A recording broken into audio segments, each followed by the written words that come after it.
할렐루야. 네, 반갑습니다. 2023년 새해 첫날 이 첫 주일 예배를 드리러 나오신 우리 사랑하는 성도님들, 주님의 이름으로 환영하고 축복합니다. 오늘도 한 분도 빠짐없이 하나님의 신령한 복과 하나님의 큰 은혜를 다 누릴 수 있는 복된 시간이 되기를 주님의 이름으로 축복합니다. 네, 오늘 우리가 창세기 12장의 말씀을 우리가 함께 보면서 너는 복이 될지라 라는 제목으로 같이 말씀을 잠시 나누고자 합니다. 문득 작년 연말이 다가올 때에 막 여러 가지 이제 계획들을 하고 하면서 2023년을 어떻게 준비를 할까라는 생각들을 하면서 그렇게 2023년을 준비하는데, 무엇보다 2023년 우리 성도님들과 함께 어떤 말씀으로 또 어떤 비전을 가지고 우리가 나가는 게 좋을까라고 하는 부분들에 대해서 고민하면서 기도하는 그러한 시간을 가졌습니다.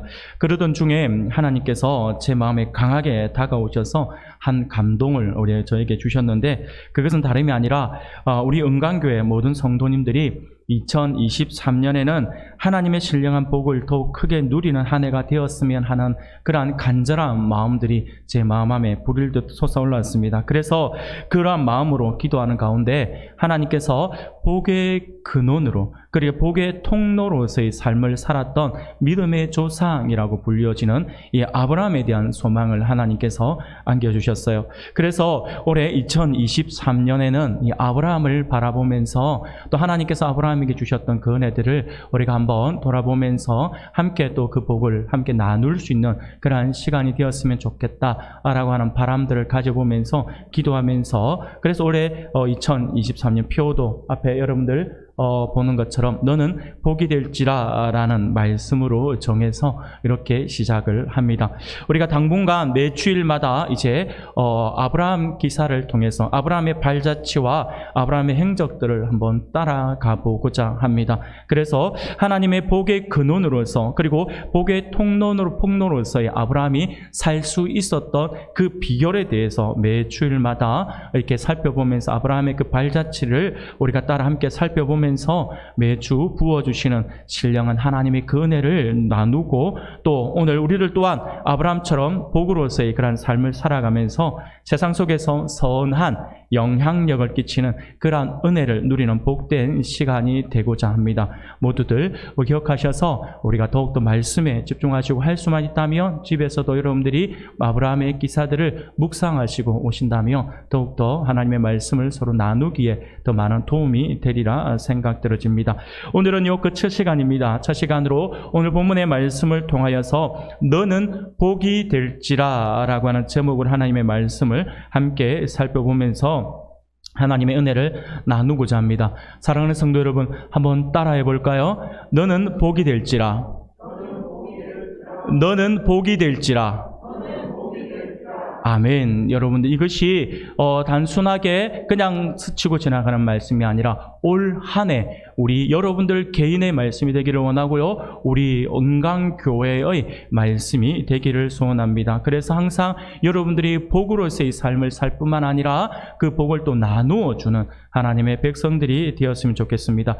오늘 우리가 본문 말씀을 보면 하나님께서 아브라함을 불러주시고 그에게 한 가지 약속을 주고 있음을 우리가 볼 수 있습니다. 그것은 다름이 아니라 너로 큰 민족을 이루고 내게 복을 주어 내 이름을 창대하게 하여서 다른 사람에게 복을 나누어주는 인생으로 만들어주겠다라고 하는 약속이죠. 물론 이 말씀 안에서 세부적으로 나누어 보면 몇 가지의 복이 구체적으로 나누어져 있는 것을 보게 되지만, 구체적으로 그렇게 우리가 따르지 말고 전체 한 통으로 해서 우리가 살펴본다면 바로 하나님께서 너로 하여금 복이 되게 하겠다, 복의 근원으로 살아가게 만들겠다라고 하는 그런 엄청난 축복의 약속이었죠. 여기서 보면 너로 큰 민족을 이루겠고라고 말씀을 하잖아요. 큰 민족을 이루고라고 하는 말은 당시 아브라함의 입장에서 볼 때는 이게 굉장히 뜬구름 잡는 소리처럼 들려질 수가 있습니다. 왜냐하면요, 아브라함은요, 당시에 이 말씀을 받을 때에 일정한 정착지도 없이 유리하는 미약한 상태에 있었다라고 하는 것이죠. 그러나 장차 이방 나라들과 같이 강력한 나라를 이루는 큰 민족으로 만들어 주겠다라고 하는 하나님의 그 강력한 의지의 전달이라고 할 수가 있습니다. 그리고 또 하나님께서 아브라함에게 이름을 창대하게 하겠다라고 말씀을 하셨죠. 여기서 이름을 창대하게 하겠다라고 하는 말씀은요, 내가 너의 이름을 크게 할 것이다 라고 하는 그러한 의미입니다. 이는 하나님께서 아브라함을 유명하게 하여서 그 이름을 길이 회자되게 하게끔 하시겠다라고 하는 그러한 뜻이죠. 한번 있다가 스치고 지나가서 잊혀지는 사람이 아니라 이후에 모든 사람이 너를 기억하게 될 거야 라고 하는 그러한 엄청난 축복의 말씀입니다. 하나님의 이 약속대로 아브라함의 그 이름은요, 우리가 잘 알고 있는 것처럼 역사 속에서 정말 위대하게 되었습니다.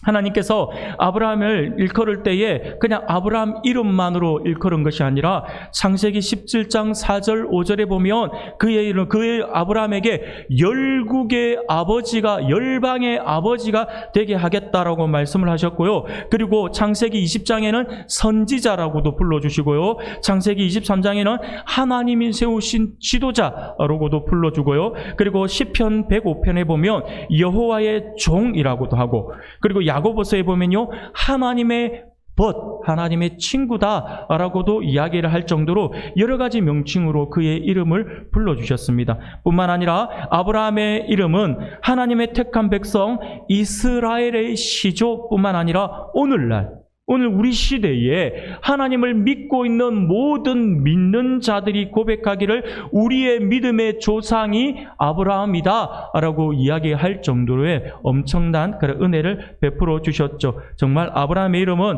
길이 남게 되었다라고 하는 것을 우리가 잘 알고 있습니다. 한마디로 아브라함은 하나님의 복을 누릴 뿐만 아니라 그 복을 세상에 전달하는 전달자, 곧 복의 통로로서 옆에 있기만 해도 주변 사람들을 가슴 뛰게 하는 그러한 복의 근원으로서의 삶을 살았다라고 하는 것이죠. 사랑하는 여러분, 누군가에게 우리가 우리가 정말 동경해야 하고 우리가 존경하고 우리가 좋아하는 그 선생님, 아니면 그 어떤 스승이나 아니면 어떤 연예인, 유명인들이 있으며 그 사람들 옆에만 간다 하더라도 우리 어떻습니까? 가슴이 쿵쾅거리잖아요. 너무 좋아하잖아요. 누구를 만난다라고 하면 가슴이 쿵쾅거리잖아요. 그만큼 좋다라고 하는 것이죠. 여러분, 아브라함이 이렇게 되었다라고 하는 거예요. 아브라함이 옆에만 있기만 하면 왠지 아브라함의 그 은혜들을 우리가 누릴 수 있을 것 같고 그 복을 누릴 수 있을 것 같다라고 생각을 하는 것이죠. 그래서 세상 사람들, 아마 그 당시에 많은 사람들, 아브라함을 알고 있는 많은 사람들은 아브라함과 함께 하기를 정말 기뻐했을지도 몰라요. 왜냐하면 그의 복이 나에게도 전달되기를 바라니까요. 사랑하는 여러분, 이것이 저는 세상을 가슴 뛰게 하는 사람이라고 저는 보아집니다. 오늘날 우리 교회가 이래야 되고 하나님의 백성들인 우리들이 이러해야 한다라고 하는 것이죠. 믿지 않는 사람들이 우리 주변에 있을 때 나는 너와 함께 있는 것이 너무 좋아. 당신과 함께 있으면 그냥 나는 행복해지는 것 같아. 내가 뭔가를 주고 있지 않음에도 불구하고 그냥 당신 옆에 있으면 내 마음이 너무 푸근해지고 너무 편안해져서 당신과 함께하고 싶어요 라고 한다면 그 사람은 곧 세상을 가슴 뛰게 하는 사람이라고 할 수가 있습니다. 우리가 어디 단체에, 어디 공동체에 들어갔는데 내가 들어가고 나서 그 공동체가 잘 되고 내가 들어가서 직장에 들어갔더니 그 직장이 복을 받는다라고 한다면 얼마나 좋겠어요.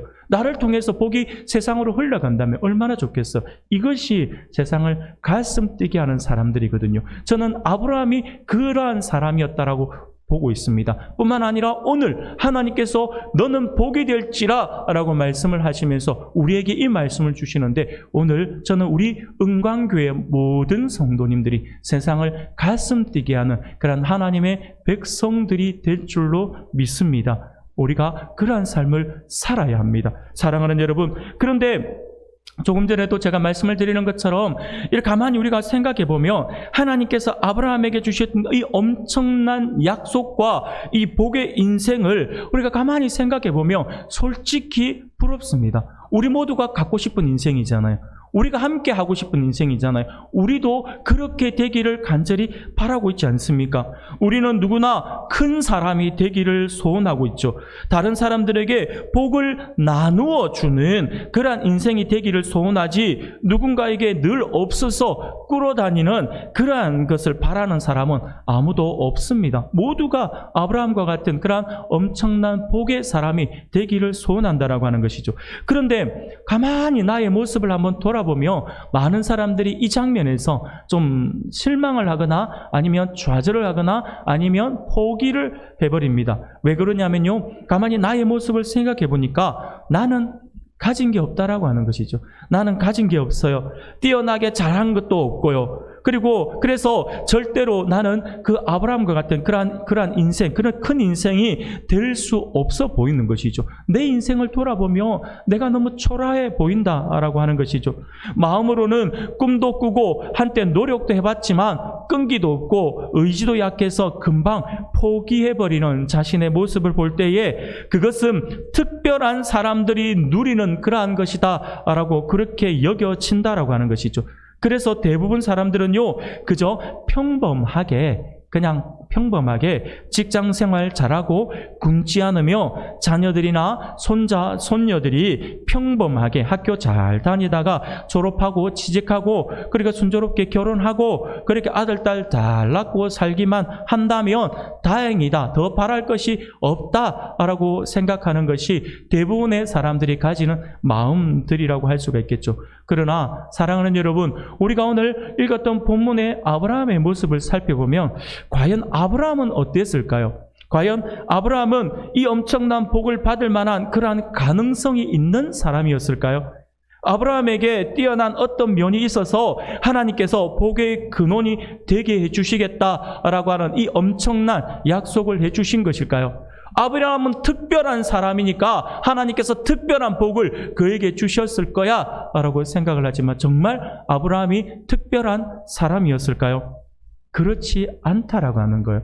아브라함도 똑같은 사람이었고 우리와 똑같은 성정을 가진 그러한 인물이었다라고 하는 것입니다. 오히려 어떻게 보면 아브라함보다 우리가 형편이 더 나을 수도 있습니다. 하나님께서 아브라함에게 약속을 하셨을 때 아브라함은 이때 그의 나이는 이미 75세가 넘은 노인이었어요. 자손을 이을 아들은커녕 딸도 없는 사람이었죠. 게다가 이름도 없는 소수민족의 한 사람이었다라고 하는 것입니다. 어느 모로 보나 큰 민족이 되고 이름이 장대하게 되고 복의 근원이 될 가능성이 전혀 보이지 않습니다. 그래서 아브라함에게 이 복을 하나님께서 약속을 하셨을 때 아마 누군가가 옆에서 듣고 있었다면 아마 코웃음 쳤을 수도 있습니다. 다른 사람은 몰라도 아브라함이? 라고 했을 수도 있어요. 왜냐하면 그럴 가능성이 전혀 없어 보이니까요. 그런 아브라함이 어떻게 어떻게 믿음의 조상이 되고 그리고 큰 민족의 조상이 되고 복을 나누어 주는 그러한 인생이 될 수 있었을까요? 사랑하는 여러분, 오늘 본문은 우리에게 그 비결을 말씀해 주고 있다라고 할 수가 있습니다. 오늘 읽었던 본문 12장 1절, 창세기 12장 1절 말씀을 우리가 같이 한번 읽어봅시다. 같이 읽겠습니다. 시작. 여호와께서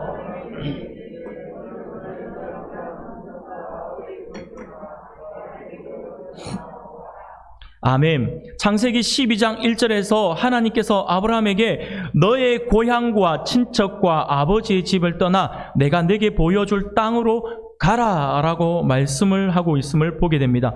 이 말씀 안에 오늘 우리의 이름이 세상에 창대하게 되고 복을 나누어 주어 세상을 가슴 뛰게 하는 귀한 인생이 될 수 있는 그러한 비결이 들어있다라고 할 수 있습니다. 그러므로 오늘 이 시간에는요, 아브라함이 어떻게 하나님의 복의 중심이 되어서 그것을 세상으로 흘려보내며 세상을 가슴 뛰게 하는 복된 인생을 살 수 있었는지에 대해서 우리가 함께 살펴보면서 하나님의 은혜를 나누고자 합니다. 사랑하는 여러분, 우리가 이 땅에서 세상을 가슴 가슴 뛰게 하는 복된 인생으로 살아갈 수 있는 그 비결이 무엇일까요? 첫 번째는요, 여기에 있습니다. 바로 하나님을 만나는 은혜라고 하는 거예요. 하나님을 만나는 은혜가 있어야 한다라고 하는 사실입니다. 여호와께서 아브라함에게 이르시되 라고 말씀을 하죠. 사랑하는 여러분, 하나님이 아브라함의 말씀을 아브라함이 하나님의 말씀을 들었습니다. 다시 말해 그가 하나님을 지금 만나는 체험을 하고 있다라고 하는 것이죠. 여러분, 세상에서 한번 생각해 보십시오. 세상에서 가장 큰 복이 어떤 복일까요? 그 복은요, 다름이 아니라 바로 하나님을 만나는 복이에요. 우리는 이 땅을 살아가면서 복 그러면 물질의 복, 건강의 복 이쪽으로 많이 연관시켜서 생각을 많이 하거든요. 그런데 정작 진짜 큰 복은요, 하나님을 만나는 복이에요. 왜 그러냐면요, 그 하나님이 모든 것의 근원이 되시기 때문이죠. 우리가 만약에 물질의 복을 바란다면 물질만, 제가 자주 이야기하잖아요. 물질의 복을 그렇게 많이 받았는데 그 다음날 하나님이 저를 데려가신다면 그거 누려보지도 못하잖아요. 뭐 할 거예요? 만약에 하나님께서 우리에게 건강을 복을 주셨어요. 너무나도 건강해요. 100세 넘게까지 살아갈 수 있는 건강을 주셨어요. 그런데 우리가 너무 가난해요. 찌질이궁상으로 살아요. 얼마나 힘들겠어요. 사랑하는 여러분, 하나님은 그 물질이든 건강이든 아니면 이 땅에서 우리가 누리는 많은 것들, 그 모든 것들의 근원이 되시잖아요. 그렇기 때문에 이 땅에서의 최고의 복은 물질의 복이 아니에요. 생명의 복도 아니고요. 다른 어떤 복이 아니라 하나님을 만나는 복이다라고 하는 것이죠. 하나님을 만나야 우리의 인생이 변화되기 때문입니다. 하나님을 만나면 인생이 송두리째 바뀌게 되어 있다니까요. 바울을 한번 생각해 보세요. 바울은요, 다메섹 도상에서 예수 그리스도를 만남으로 변화되었던 거잖아요. 그가 예수님을 믿는 사람, 예수님을 핍박하고 예수님을 믿는 사람들을 잡아서 가두는 역할을 했던 그 사람이 딱 한 번 예수님을 만났어요. 부활하신 주님을 만났어요. 그러면요, 부활하신 주님을 만나고 나서 그러면 제가 더 이상 예수님을 핍박하지도 않고 예수 믿는 사람을 잡으러 다니지도 않겠습니다. 이 정도만 해도 엄청난 변화예요. 그런데 바울이 어떻게 변했어요? 그것을 뛰어넘어서 오히려 이제는 그가 직접 예수님을 증거하러 다니잖아요. 예수님을 전하러 다니잖아요. 이것처럼 확실한 변화가 어디 있습니까? 어디에서 바울이 이렇게 변화가 되었습니까? 하나님을 만난 시점이에요. 하나님을 만났다라고 하는 것입니다. 사랑하는 여러분, 그러면 우리가 어떻게 하면 하나님을 만날 수 있을까요? 우리가 하나님을 만나야 된다라고 하는 생각들을 많이 하고 하나님을 만나야 하고 싶은 어떤 그러한 것들을 가지고 만나야 된다라고 하는 건 알겠는데 우리가 어떻게 하면 하나님을 만날 수 있을까요? 쉬워요. 많은 사람들이 이걸 놓치고 있는 경우들이 많습니다. 뭐냐면 바로 하나님을 만나고자 하는 갈망이 있어야 돼요. 하나님은요, 단 한 번도 숨어 계신 분이 아니에요. 하나님은 처음부터 당신을 하나님의 백성들에게 보여주기를 원하시고 나타내 주기를 원하시는 분이세요. 그것을 우리는 계시라고 이야기를 하죠. 그래서 우리 개신교를 우리는 계시의 종교다라고 말씀을 하고 있지 않습니까? 하나님은요, 처음부터 끝까지 하나님 당신을 우리에게 보여주기를 원하시는 분이시다라고 하는 것이죠. 그래서 하나님의 백성들이 하나님을 만나고 싶다면 하나님을 만나야 된다라고 하는 필요성을 느낀다라고 한다면 하나님을 만나고자 하는 갈망함을 가지고 있어야 한다라고 하는 것입니다. 말씀을 묵상하는 가운데 그리고 설교 시간을 통해서 하나님을 우리가 만나야 하고 기도하는 가운데 하나님을 만나야 하고 찬양과 예배를 통해서 하나님을 만나고자 하는 그러한 간절한 그 마음이 있으면 하나님께서는 분명히 우리를 만나 주신다라고 하는 거예요. 이것은 하나님께서 약속하신 약속의 말씀입니다. 아모스서 5장 6절에 보면 이렇게 말씀을 해요. 너희는 여호와를 찾으라 그리하면 살리라 라고 말씀을 하죠. 하나님을 찾으면 산다라고 하는 것입니다. 뿐만 아니라 이사야서 55장 6절과 7절 말씀을 보면요, 너희는 여호와를 만날 만할 때에 찾으라. 가까이 계실 때에 그를 부르라. 악인은 그의 길을, 불의한 자는 그의 생각을 버리고 여호와께로 돌아오라. 그리하면 그가 긍휼히 여기시리라. 우리 하나님께로 돌아오라. 그가 너그럽게 용서하시리라. 할렐루야. 우리가 간절히 하나님을 갈망하며 하나님은 기다리고 계셨다는 듯이 두 팔을 벌려서 우리를 안아주실 것이고 우리를 만나 주실 것이다 라고 하는 것이죠. 하나님의 약속은 변하지 않습니다. 이 사실을 우리가 분명히 기억해야 합니다. 사랑하는 여러분, 성경에서 만날 수 있는 위대한 인물들을 하나같이 한번 살펴보십시오. 그들을 연구해 보십시오. 모두 하나님을 만난 경험을 가지고 있는 사람들이었다라고 하는 것을 발견하게 될 것입니다. 아브라함도 그랬고요, 모세도 그랬고, 엘리야도 그랬고, 이사야도 그랬고, 바울도 그랬고, 모든 사람들이 그랬어요. 모두가 다 하나님을 만나고 인생이 바뀐 사람들이라고 하는 것입니다. 우리가 오늘 살펴보고 있는 아브라함도 어떻습니까? 갈대아 우르에서 하나님을 만났습니다. 오늘 본문에서 그 장면을 이야기하죠. 그리고 야곱도 베델에서 하나님을 만난 경험을 가지고 있고요. 그리고 나중에 그가 목숨의 위협을 받았을 때에 야복강 나루에서 하나님을 만나서 이스라엘이라고 하는 그 이름을 새로 하나님께서 붙여주시는 그 은혜를 받았지 않습니까? 모세는요, 광야에서 양을 치다가 떨기나무 불길 가운데 계신 하나님을 만났고요. 바울은 조금 전에도 말씀드린 것처럼 다메섹 도상에서 우리 주님, 부활하신 주님을 만났어요.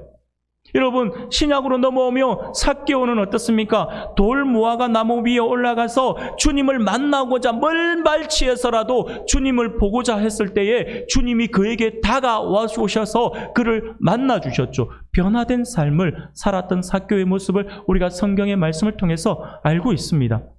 베데스다 연못가에 38년 된 병자 어떻습니까? 주님을 만나고 새로운 인생을 살잖아요. 병 고침을 받잖아요. 38년 동안 누워있던 그 병이 고침을 받았다라고 하는 거예요. 다른데 이유가 어떤 신비한 명약을 사용했다가 아니에요. 딱 하나예요. 주님을 만났다라고 하는 거. 그거. 사랑하는 여러분, 하나님을 만나면 인생이 송두리째 바뀌게 되어 있습니다.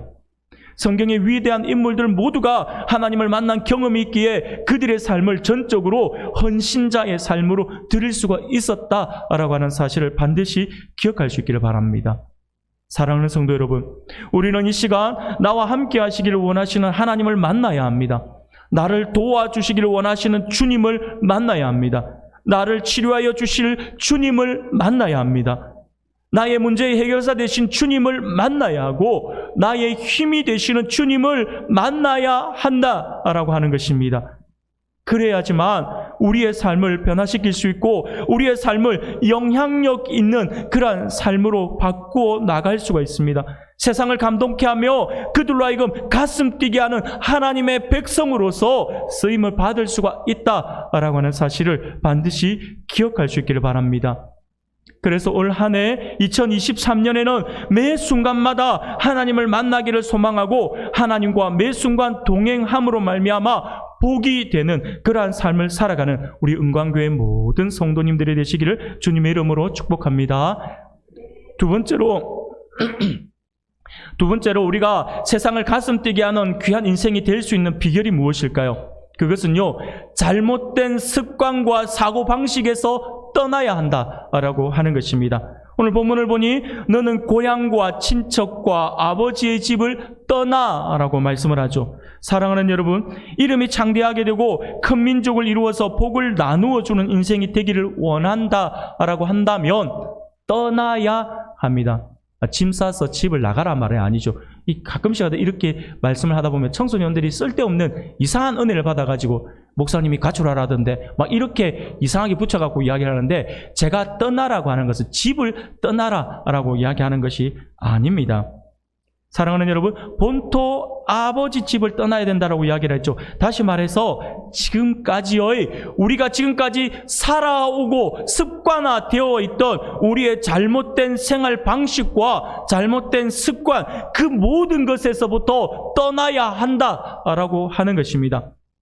나를 패배하게 하고 나를 좌절하게 했던 그 모든 것들로부터 우리가 떠나야 합니다. 그래야지만 가능성이 있습니다. 예전과 똑같이 살면 절대로 달라질 수가 없습니다. 2022년과 똑같은 삶을 살면요, 2022년의 삶을 살 수밖에 없어요. 그 삶의 습관을 벗어나서 더 한 걸음 한 걸음 하나님 앞으로 나아간다면 우리는 더 큰 은혜를 누릴 것이고 더 하나님께서 주시는 약속의 말씀처럼 복이 되는 그러한 삶을 살아갈 수가 있을 것입니다. 과거의 습관, 과거의 잘못된 나의 모든 행동, 패턴들, 그 모든 것들로부터 우리가 떠나야 합니다. 죄로부터 떠나야 하고 게으름으로부터 떠나야 하고 가난과 패배로부터 우리가 떠나가야 한다라고 하는 것이죠. 그리고 우리의 믿음을 연약하게 하는 무리들과 함께 있었다며 그들로부터서도 떠나야 합니다. 벗어나야 합니다. 우리의 신앙을 흔드는 그 어떤 무리가 있다면, 그 어떤 단체가 있다면 여러분 그것에 너무 매이선 안 됩니다. 누가복음 22장 54절부터 62절까지에 보면 이런 이야기가 나옵니다. 베드로의 부인 사건이 등장하죠. 베드로의 부인 사건을 우리가 가만히 묵상하고 있으면요, 아주 놀라운 것을 발견하게 됩니다. 그게 뭐냐면 베드로가 예수님을 잡아 넘긴 자들과 함께 있을 때, 그 무리들과 함께 어울려 있을 때에 너도 그 사람 그게 아니냐? 너 그 당이 아니냐? 너 그 사람 제자가 아니냐? 라고 했을 때 베드로가 어떻게 했습니까? 아니라고. 무슨 소리 하냐고. 나는 저 사람 모릅니다. 라고 하잖아요. 그 무리들과 함께 있을 때. 그런데 그렇게 부인하고 난 뒤 닭이 울잖아요. 닭 울고 나서 주님의 말씀이 기억나니 어떻게 합니까? 그 자리를 뛰쳐나가잖아요. 그 무리들로부터 밖으로 뛰어나가잖아요. 뛰어나가서 무엇을 했습니까? 심히 통곡했다라고 말씀을 합니다. 하나님 앞에 회개하는 역사가 일어났다라고 하는 것이죠. 사랑하는 여러분, 바로 그 무리들 안에 있을 때는 그 무리들에게 섞여서 내 신앙이 나태해지고 내 신앙이 무너지고 있는 것조차도 모르고 있다가 그 무리로부터 벗어났을 때 심히 통곡했던 베드로의 모습을 볼 수가 있다라고 하는 것이죠. 그 무리들, 그 단체들을 바로 그것을 이야기합니다. 사랑하는 여러분, 우리도 모르는 사이에 우리의 신앙을 무너지게 하는 그러한 사람들과 함께 있으면서도 그 사실을 깨닫지 못하고 있는 경우가 너무도 많이 있음을 우리가 기억해야 할 것입니다. 그들을 전도하기 위해서 열심히 기도로 준비해서 그들에게 접근하는 것이 아니라고 한다면, 사랑하는 여러분, 신앙을 저해하는 무리들과의 어울림을 우리는 자제해야 할 것입니다. 결국 그 일들이 우리들을 영적으로 무뎌지게 하며 하나님의 음성을 듣지 못하게 할 것이기 때문이죠. 이러한 모든 부분에서 우리가 떠나가야 합니다. 그래야지만 우리가 살 수 있어요.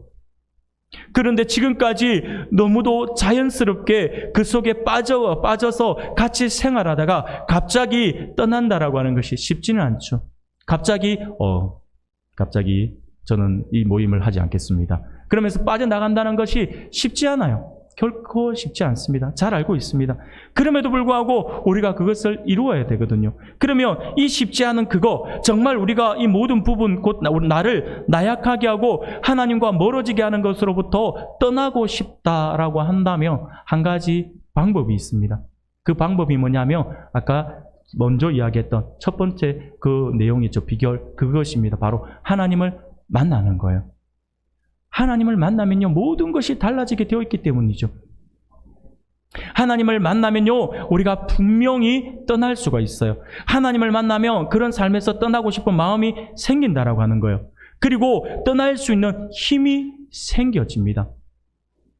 사랑하는 여러분, 여러분들이 한번 경험을 해보셨는지 모르겠지만 내가 세상에서 친구들과 많이 어울려 놀고 하는 것을 좋아하던 사람이 어느 날 은혜 받아서 하나님을 만나고 하나님을 향한 신앙으로 내가 돌이키며 내가 스스로가 그 친구들을 막 멀리하고 따돌리고 아니면 그 친구들과 만나지 않으려고 내가 피하지 않아요. 피하지 않음에도 불구하고 자연스럽게 만남이 줄어들게 되어 있어요. 예전에 제가 그랬거든요. 저도 예수님을 알지 못할 때에 수많은 친구들과 함께 어울려 다니기를 좋아했고요. 그 친구들을 제가 보면 그 친구들은 저하고 같이 어울려서 같이 놀기 위해서 먼 부산 저 구석에 있던 친구들도 제가 살고 있던 지역으로 놀러 와서 그 지역에서 같이 놀고 했었어요. 그러다가 어느 날 제가 예수님을 만나고 하나님을 만나는 그러한 사건이 있고 나서 제가 신앙생활 이제 제대로 하면서 교회 열심히 이제 생활하고 열심히 봉사하고 하면서부터 자연스럽게 어느 날 제가 스스로를 돌아보니까 그 친구들 연락이 안 닿는 것이 아니었어요. 연락이 안 닿는 것이 아니라 연락은 닿는데도 불구하고 그 친구들과 모임 자체를 제가 가지 않게 되더라고 하는 것이죠. 멀어지게 되더라고 하는 것이죠. 그래 친구들 또한 역시 마찬가지로 자기네들이 세상적인 무리들 그 모임 속에서 그 모임을 가지고자 할 때에 연락을 하지 않더라고 하는 것이죠. 근데 그 연락하지 않는 것이 저에게 나를 왕따시키나? 그래서 섭섭하게 느껴지는 것이 아니라 오히려 고맙더라고요. 저가 난처하게 되지 않으니까요. 오히려 친구들이 배려를 해주더라니까요. 이 친구는 주일에 약속을 하면 안 돼. 이 친구 보려면 평일에 만나야 돼. 이렇게 되더라니까요. 사랑하는 여러분, 하나님을 만나면 우리가 잘못된 습관, 잘못된 모임, 우리의 신앙을 무너뜨리고자 하는 그런 무리들로부터 우리가 벗어날 수가 있다라고 하는 것이죠. 그 사실을 우리가 기억해야 합니다. 사랑하는 여러분, 오늘 내가 떠나야 할 본토 친척 아버지 집이 무엇인지를 한번 돌아볼 수 있기를 바랍니다. 그것들로부터 떠나는 것은 내 힘으로 불가능하다라고 말씀을 드렸죠. 내 의지로는 어렵습니다. 하나님의 도우심이 절대적으로 필요합니다. 하나님을 만나면 떠날 수가 있어요. 이 사실을 우리가 기억해서 올해 2023년 한 해는 나를 넘어지게 하고 나의 신앙을 무뎌지게 하는 무리들에게서부터 떠나서 하늘의 복을 온전히 누릴 수 있고 더 나아가서 그 복을 나누어 주는 그러한 복된 성도들이 되기를 주님의 이름으로 축원합니다. 마지막으로 하나만 더 살펴볼까요? 우리가 세상을 가슴 뛰게 하는 그런 귀한 인생이 될 수 있는 그 비결, 이 아브라함을 통해서 볼 수 있는 그 비결은 무엇이냐니까요? 하나님께서 말씀하시는 곳으로 가야 한다라고 하는 것이죠. 쉽게 말해서 100% 순종해야 한다라고 하는 것을 우리에게 말씀해 주고 있습니다. 아브라함에게 내가 내게 보여줄 땅으로 가라라고 말씀을 하죠. 하나님께서 지시하시는 땅으로 가는 사람만이 그의 이름이 장대하게 되고 큰 민족을 이룰 수가 있습니다. 하나님께서 나에게 가라고 하는 곳이 어디인가를 알고 그것으로 가야 한다라고 하는 것이죠. 다시 말씀을 드리면 하나님께서 나에게 주신 사명이 무엇인지를 알아야 한다라고 하는 것이죠. 나에게 주신 사명이 무엇인지를 알고 그것을 위해서 살아갈 때에 우리는 복을 나누어 주는 인생이 될 수 있다라고 하는 것입니다. 오늘 보면 12장 4절 말씀을 보니 이에 아브라함이 여호와의 말씀을 따라갔고 롯도 그와 함께 갔으며 아브라함이 하란을 떠날 때에 75세였더라 라고 말씀을 합니다. 사랑하는 우리 성도 여러분, 아브라함은 하나님의 말씀을 따라 하나님께서 지시하시는 그러한 땅으로 갑니다. 아브라함이 볼 때에 아무것도 보장되어 있지 않은 미지의 땅으로 그가 지금 가고 있는 거예요. 하나님께서 처음부터 아브라함에게 너는 지금 가나안 어느 곳으로 가라 라고 말씀을 하셨으면 네 알겠습니다 하나님 하면서 이렇게 움직이는 것이 그나마 조금 더 쉬웠을 수도 있어요. 그의 가정, 자기가 살아오던 모든 문화, 환경들 다 그것을 버려버리고 그가 떠나서 지금 전혀 모르는 생소한 땅으로 가는데 그곳이 어디인지를 알면은 비록 그곳이 척박한 땅이라 하더라도 목적지를 알게 되면 가는 것은 그나마 조금 쉬울 수도 있겠죠. 그런데 아브라함의 상황들을 보면요, 이 부분에 대해서 뭐라고 이야기하냐면 히브리서 저자가 이 부분에 대해서 이렇게 이야기해요. 히브리서 11장 8절 말씀을 보니 이렇게 말씀을 하죠. 우리가 같이 한번 읽어볼까요? 같이 읽겠습니다. 시작. 믿음으로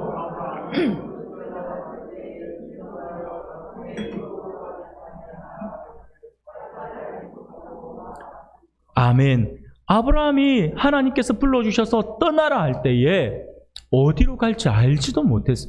그냥 하나님이 떠나라 라고 한 그 말씀 한 말씀만 붙들고 지금 무작정 출발을 하는 것이죠.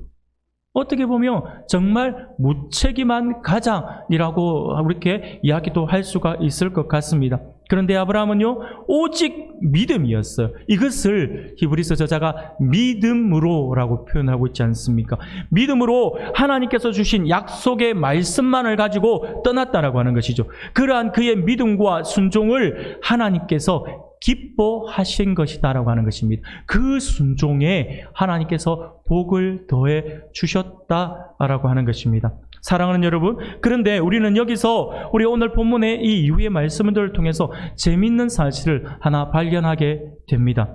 그것이 무엇이냐니까 아브라함이 본토 친척 아버지 자기의 고향을 떠나올 때에 아브라함 혼자 나온 것이 아니었다라고 하는 것이죠. 조카 롯도 함께 동행했다라고 성경은 분명히 우리에게 말씀해 주고 있습니다. 두 사람은 함께 떠났어요. 그런데 우리가 잘 알고 있는 것처럼 분명히 같이 떠났는데 이 두 사람 시작은 같았어요. 그런데 이 두 사람의 결론은 너무나도 다르다라고 하는 것을 우리가 잘 알고 있습니다.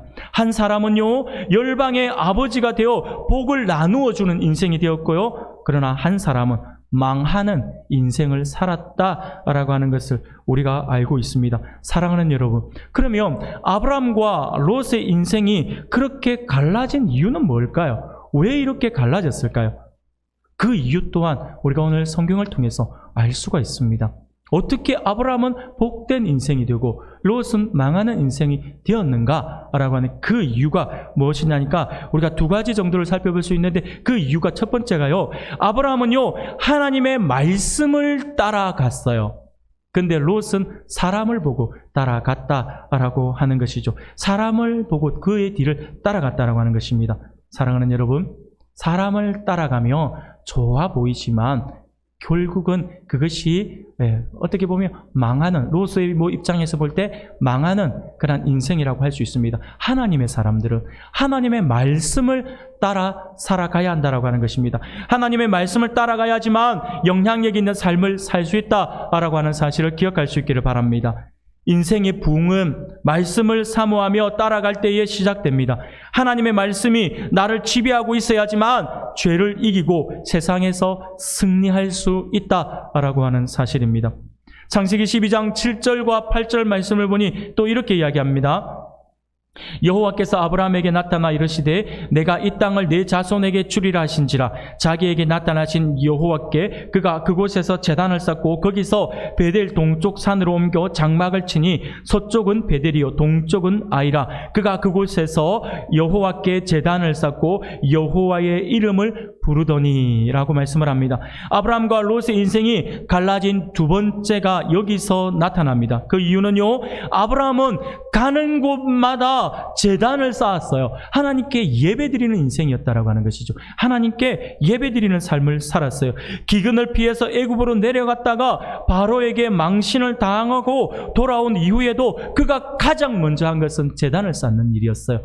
예배하는 일이었다라고 하는 것이, 그가 어디로 가든지 장막을 옮기든지 아니면 그가 어디 이동을 하든지 어디를 가든지 가장 먼저 한 것은 예배였다라고 하는 것입니다. 사랑하는 여러분, 그런데 롯을 보세요. 롯의 기사를 보면요, 롯이 어느 곳으로 가서 예배를 드렸다, 제사를 지냈다, 제단을 쌓았다라고 하는 말이 없어요. 똑같은 하나님을 믿는 백성인데 누구는 예배가 중심이 되고 누구는 예배는 그냥 등한시되는 그런 모습이 이 말씀 안에 보여지고 있다라고 하는 것이죠. 사랑하는 성도 여러분, 이것은 굉장히 놀라운 놀라운 하나의 은혜입니다. 여러분, 항상 기억할 수 있길 바랍니다. 하나님의 백성들은요, 무엇을 하든지 어디로 가든지 항상 예배가 우선 되어야 합니다. 이사를 하든 아니면 사업을 하든 아니면 내가 어디 거처를 옮겨가든 가장 먼저 이루어져야 할 것은요, 예배입니다. 예배. 하나님께 제단을 쌓는 일이죠. 그것이 아브라함이 하나님의 엄청난 복을 누릴 수 있었던 하나의 비결이었다라고 하는 것입니다. 예배를 드린다라고 하는 것이 무슨 말입니까? 하나님과 함께 한다는 거죠. 하나님과 함께 하겠다라고 하는 거예요. 내가 어디로 가든지 주님께서 내가 이곳에서 하나님께서 나를 이사하게 하고 하나님께서 나를 직장을 옮기게 하고 하나님께서 나를 어떻게 다른 곳으로 인도하게 하셨다라고 한다면 이 모든 것들을 하나님께서 인도해 주신 것입니다 라고 고백하는 거예요. 그것이 바로 예배함을 통해서 나타난다라고 하는 것이죠.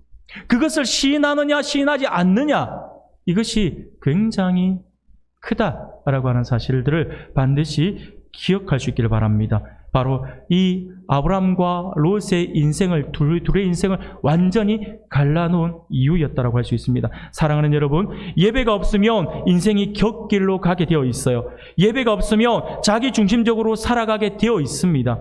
예배가 없으면 하나님께서 주시는 은혜와 감동을 경험할 수가 없다라고 하는 사실들을 기억하셔야 합니다.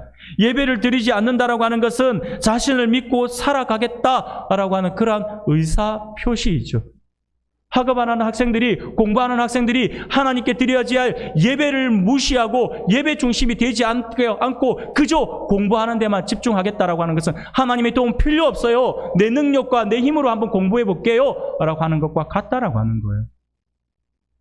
예배 시간에 앉아서 조는 한이 있더라도, 예배 시간에 엉뚱한 짓을 하는 한이 있어도 예배 시간에 앉아있게 만드는 것이 중요합니다. 부모님들이 잘 기억하시길 바랍니다. 우리의 자녀들 예배가 우선이 되게 하셔야 합니다. 그래야지만 이 땅에서의 살아갈 때에 승리자 아니면 복의 근원으로서 하나님의 엄청난 은혜를 누리는 그러한 사람이 될 수 있습니다. 하나님이 함께 하시니까요. 하나님이 함께 하시는 사람 절대로 망하지 않습니다. 제가 누차 말씀을 드리잖아요. 제가 비록 그렇게 긴 세월을 살지 못했지만 지금까지 제가 살아오면서 제 주변에 그런 사람들만 있어서 그런지는 모르겠지만 예배에 성공하는 사람치고 망하는 인생을 본 적이 없어요. 반대로 예배에 실패하는 사람이 성공하는 것 또한 본 적이 없습니다. 잠깐의 영광은 볼 수 있겠죠. 그러나 결국은 예배입니다. 그것을 우리가 분명히 기억할 수 있길 바랍니다. 그래서 올 한 해는 사랑하는 여러분, 우리 모두가 예배에 승리할 수 있기를 바랍니다. 그래야지만 복이 되는 삶을 살아갈 수가 있습니다. 사랑하는 성도 여러분, 반드시 기억할 수 있기를 바랍니다. 75세가 되도록 자식이 없었던 아브라함이 큰 민족이 되고 이름이 장대하게 되어서 복의 근원이 된 것처럼 말씀을 따라 하나님이 지시한 곳으로 가는 자만이 영향력 있는 인생, 그리고 세상을 가슴 뛰게 하는 그러한 사람으로 쓰임받을 수 있다라고 하는 사실을 굳게 믿을 수 있기를 바랍니다. 시편 2편 8절에 보면 이렇게 말씀을 하죠. 내게 구하라. 내가 이방 나라를 내 유업으로 주리니 내 소유가 땅끝까지 이르리로다 라고 말씀을 합니다. 하나님께 구하면 열방을 유업으로 주겠다라고 약속을 하시는 그런 말씀이죠. 그러므로 지금 나의 현실을 보지 마시길 바랍니다. 나의 현실이 어떻든 내게 어떤 문제가 있든 소망과 기대를 가지고 하나님 앞에 기도하면서 준비하면 하나님께서 반드시 이루어 주실 것이다라고 약속하지 않습니까? 지금 나의 형편이 안 되기 때문에, 어렵기 때문에 나는 이거 못해요가 아니라 나와 함께 하시는 하나님, 내가 구할 때 열방을 유업으로 주겠다라고 하신 그 하나님이 나와 함께 하시고 그 약속이 나와 함께 하고 있기 때문에 내가 지금은 내가 힘들고 어렵지만 능히 이 일을 하나님께서 함께 하신다면 감당할 수 있습니다 라고 하는 그 믿음으로 우리가 나아갈 수 있어야 한다라고 하는 것이죠. 그것을 바라볼 수 있는 우리들이 되어야 할 것입니다. 이 약속을 붙들고 기도하면서 힘차게 나아갈 수 있는 2023년이 되기를 소원합니다. 사랑하는 성도 여러분, 오늘 말씀을 기억할 수 있기를 바랍니다. 그리고 지금 우리들의 주위를 한번 돌아볼 수 있기를 바랍니다. 우리들의 주위에는요, 우리들이 받은 복을 필요로 하는 사람들이 너무나도 많이 있습니다. 너는 복이 될지라 죄송합니다.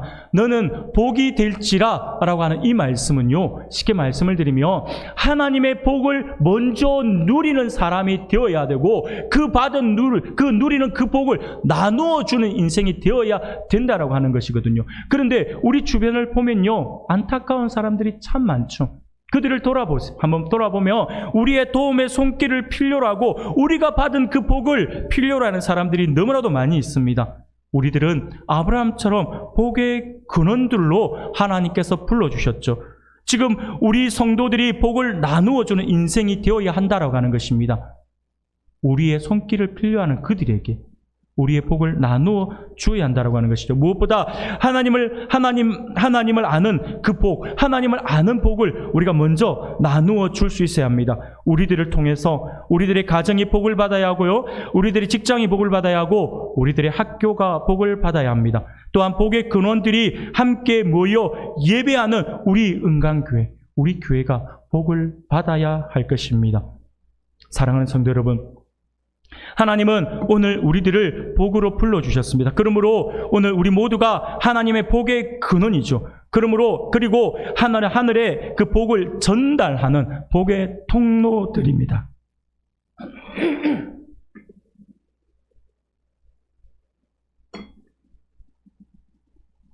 네, 죄송합니다.